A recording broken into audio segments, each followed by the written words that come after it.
olhando o que aconteceu desde o início do governo Lula aí, nesses últimos meses aí, a gente tem visto a volta de algumas coisas que parece que quando elas acontecem, algumas vozes se levantam, né? Então, por exemplo, tem essa questão de o governo não fala em corte de gastos.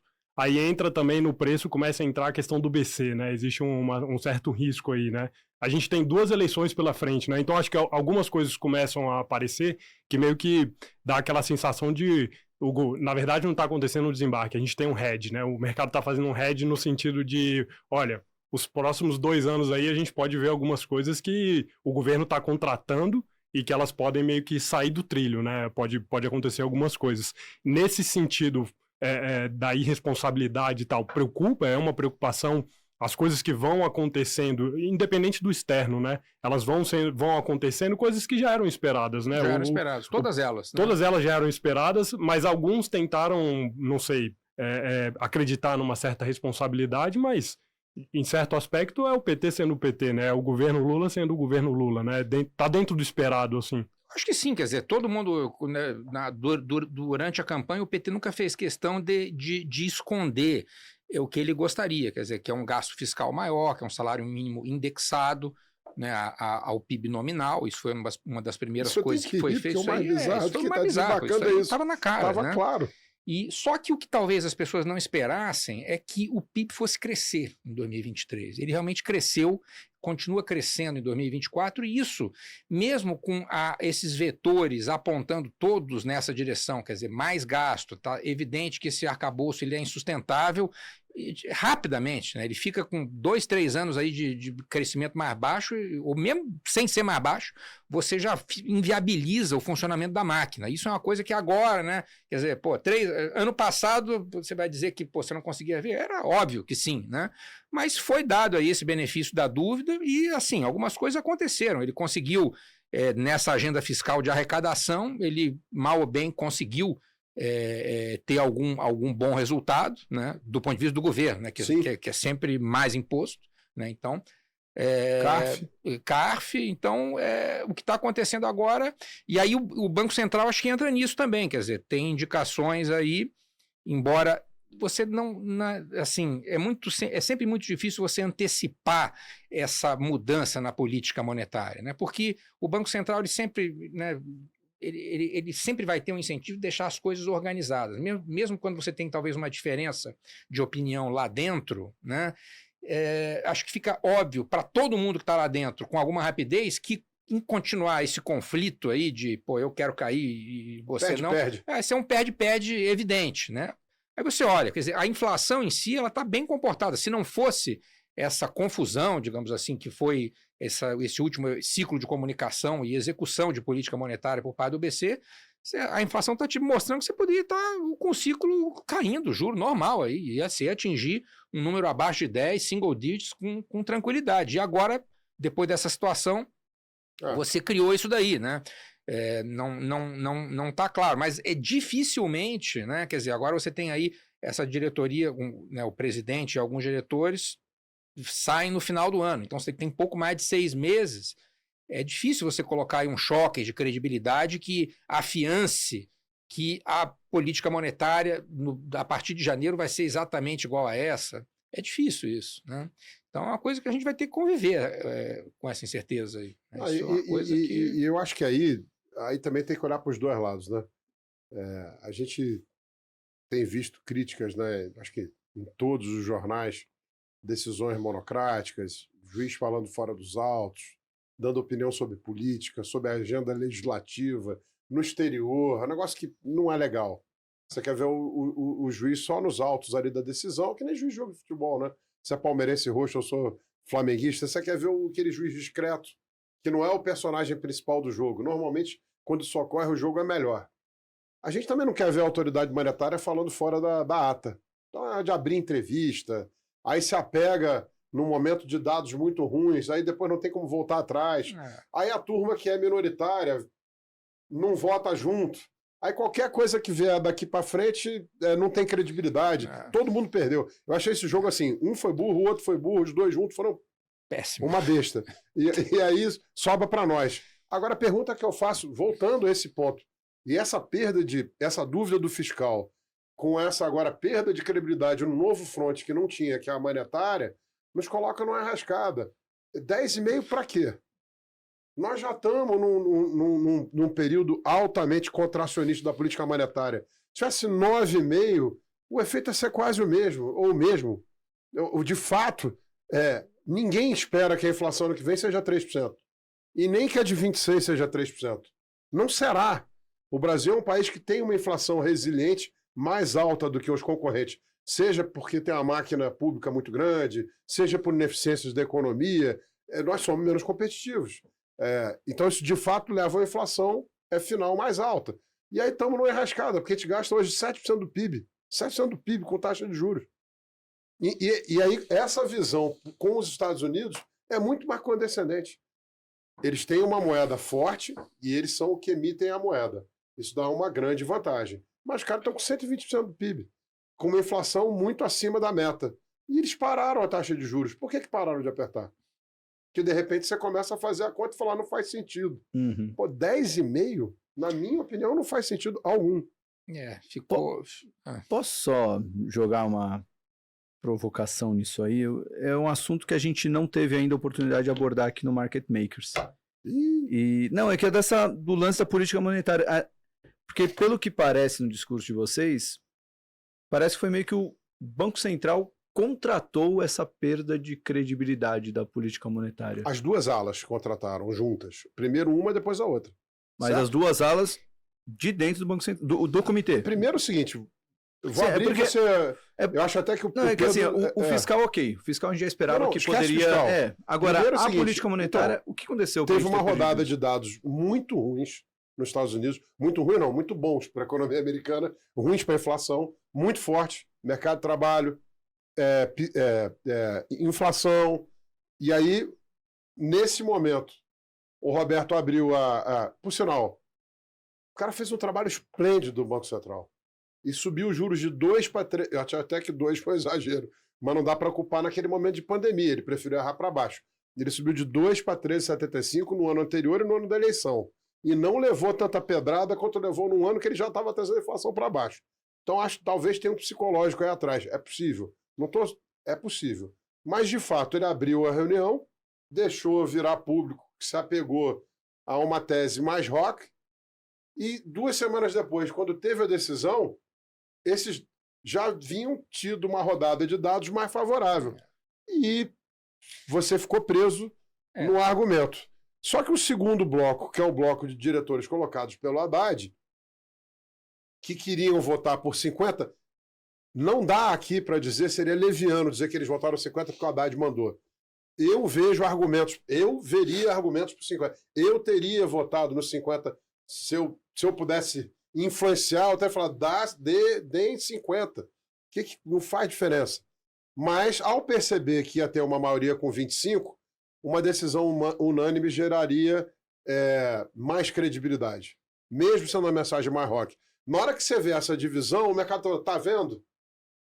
Quando o cara sair, vai entrar um novo diretor aí, e a inflação apontando para cima, ele vai jogar o juro para baixo igual a Dilma.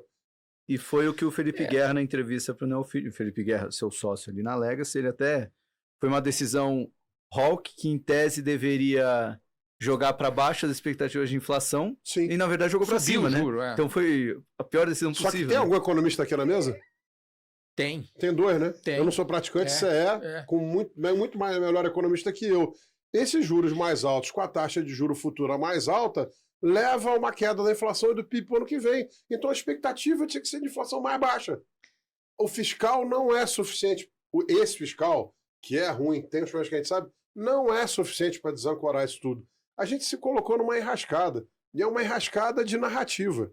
Ficou ruim aí. Assim, na verdade, eu acho que o Banco Central, ele praticamente, com aquele episódio lá no FMI, ele abriu mão do benefício que ele tem de fazer as reuniões de 45 dias. Ele meio que fez um intermeeting ali, né? Uma live. E acabou se colocando numa situação difícil e vai demorar um pouco, se é que essas expectativas aí de 2025, 2026 vão voltar para o 3,5, que já era um nível desancorado, mas pelo menos elas estavam quietas lá um tempo ali, né? Agora já estão maiores, né? E eu concordo, né? Quer dizer, foi um problema Agora- aí autoinduzido. Não é simples sair disso aí. Agora, a inflação ela está com uma qualidade tão razoável, né? Que se a gente tiver alguma sorte aí lá de fora, até dá para pensar num cenário onde essas coisas aí parcialmente se revertem e, eventualmente, o Banco Central consegue retomar a queda de juros. Aí, de repente, eu não sei, eu tá, fiz tá um muito painel, difícil prever, eu- mas pode ser que consiga. Eu né? fiz um Pode painel ser que semana consiga. passada com. Sei. Foi semana passada ou retrasado? Com o Acho que não vai ser estrategista possível, global né? do BlackRock, num evento. E eles apostam em 2,8% de inflação para os Estados Unidos ano que vem. Se isso for verdade, se somente se isso for verdade, tem uma desaceleração, porque o juro de um mês hoje nos Estados Unidos, hoje, na tela, está 5,25. Então, isso para eles é contracionista.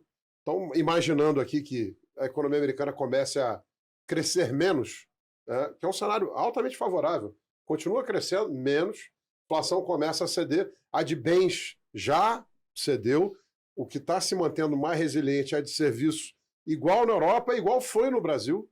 A de serviço do Brasil foi a última a vir, dado o que aconteceu da pandemia, é razoável. Se isso acontecer, a gente pode estar falando de juros de 8,5 de novo.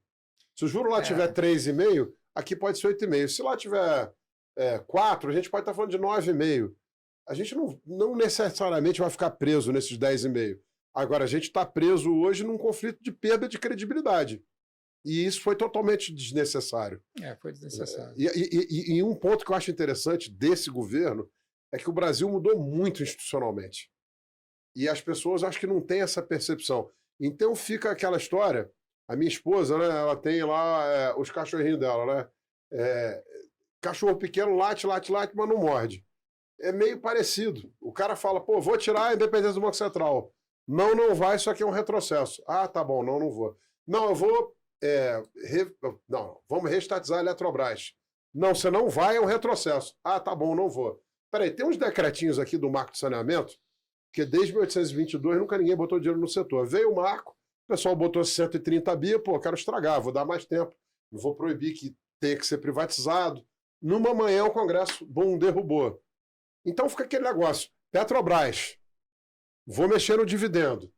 Vai lá a empresa, roller coaster, desce, cai, perde 20% do valor. Já pagou 50, está dizendo que vai pagar agora os outros 50. É uma perda de tempo. Cria volatilidade e no final o cara não faz nada. Por exemplo, agora entrou a nova presidente da Petrobras. A gente acabou de passar por um processo de minoritários no exterior que custou uma fortuna. Fora isso, FBI, SEC... O que sobrou ao governo de estatais na mão? Qual o menu de estatais que tem? Tem lá o Correio, mas o estatal importante é a Petrobras. Vai fazer uma outra passadina? Não vai. Quer dizer que vai tomar as melhores decisões? Não necessariamente, provavelmente não.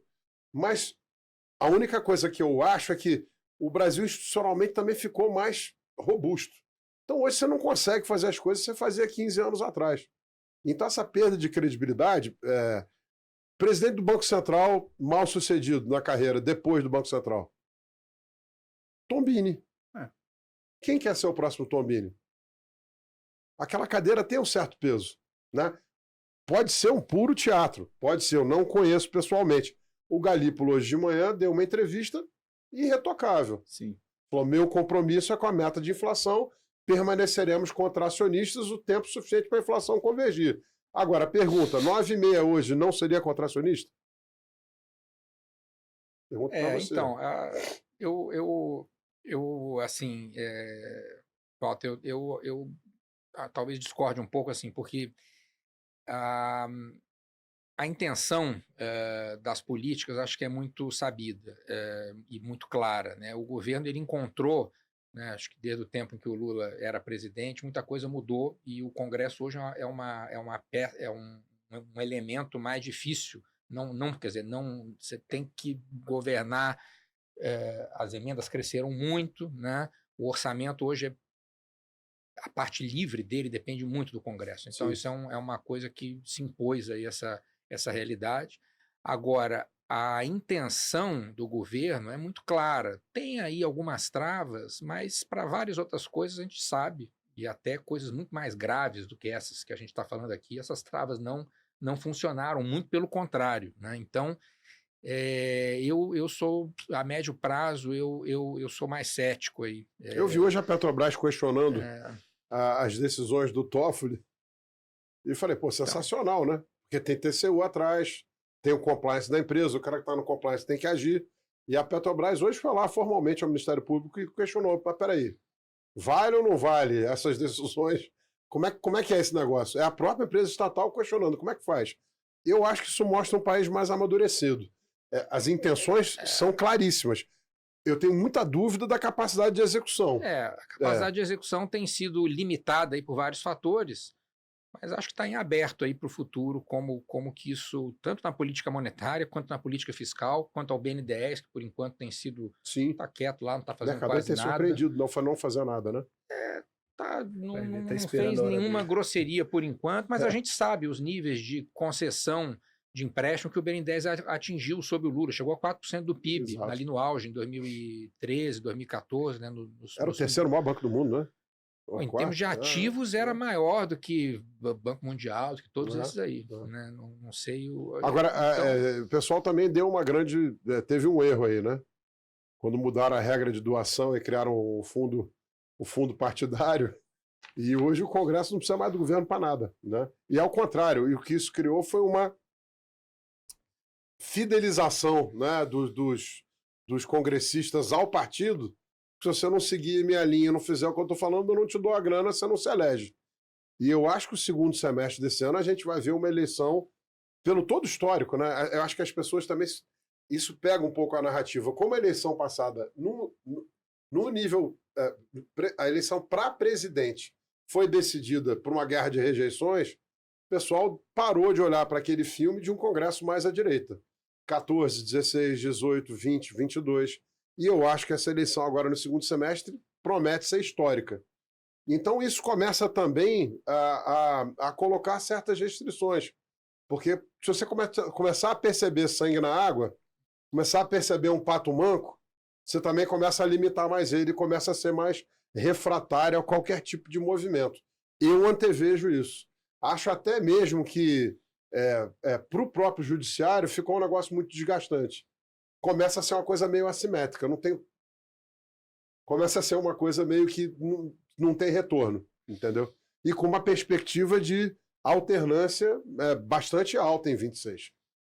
Eu acho até que é muito capaz da gente ter em 26, e seria muito salutar, é bom para a democracia isso, renovação, de 2 candidatos que nunca disputaram a eleição.